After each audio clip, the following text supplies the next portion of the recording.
आप देख रहे हैं न्यूज नाउ 24/7 ताज़ा खबरों के लिए हमारे साथ बने रहें। आध्यात्मिक वक्ता अनिरुद्धाचार्य ने वक्फ संशोधन विधेयक के पारित होने पर सकारात्मक प्रतिक्रिया दी। उनका कहा, यह अच्छी बात है कि विधेयक पारित हो गया है और अब गरीब मुसलमानों को उनका हक मिलेगा। उन्होंने आगे बताया कि पहले सत्ता कुछ चुनिंदा लोगों के हाथ में थी, जिसके चलते आम जनता के हक और अधिकारों की अनदेखी होती रही। अनिरुद्धाचार्य ने केंद्र सरकार द्वारा आम लोगों की सेवा में किए गए सराहनीय काम की भी प्रशंसा की। उनका मानना है कि जिन लोगों ने सत्ता का दुरुपयोग किया उनकी शक्ति छीन ली गई है और इसलिए ये स्वाभाविक है कि वे इस बदलाव से दुखी होंगे। उनके अनुसार यह विधेयक गरीब मुसलमानों के लिए आशा की नई किरण लेकर आया है, जिससे सामाजिक न्याय और पारदर्शिता सुनिश्चित होगी।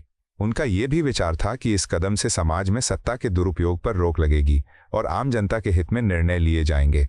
अनिरुद्धाचार्य का ये वक्तव्य उन सभी के लिए प्रेरणा है जो न्याय और समानता की उम्मीद रखते हैं और ये स्पष्ट करता है कि अब गरीबों और हाशिए पर पड़े वर्गों को उनका वास्तविक हक मिलने की दिशा में ठोस कदम उठाए जा रहे हैं।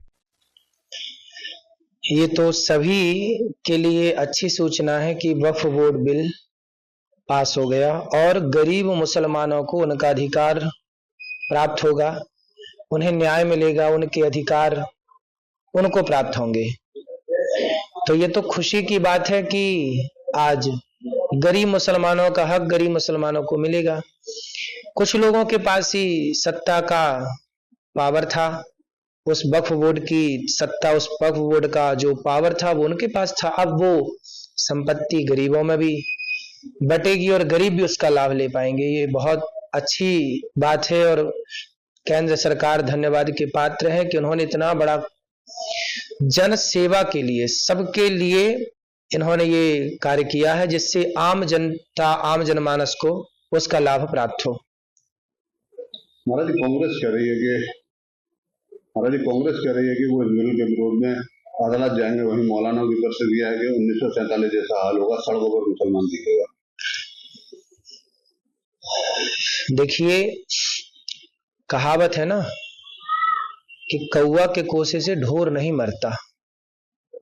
ऐसे ही है कि आज तक जो उस पद का, जो उसका दुरुपयोग कर रहे थे, आज उनसे वह अधिकार छिन गया तो वो तो नाराज होंगे, लेकिन वो ये अपने स्वार्थ में भूल गए थे कि कितने निर्दोष लोग हैं जिनको इसका लाभ मिल सकता था और अब जाकर के उन्हें वो लाभ प्राप्त हुआ। अब वो कोर्ट के दरवाजे खटखटाएं या जो भी कार्य करें, सबका स्वागत है, सब करें अपने अपने हिसाब से, सबको करना ही चाहिए। पर जो सरकार ने कार्य किया है वो अति सराहनीय है, राष्ट्र हित में है, देश हित में है। आपको यह वीडियो पसंद आया हो तो इसे लाइक करें, हमारे चैनल को सब्सक्राइब करें।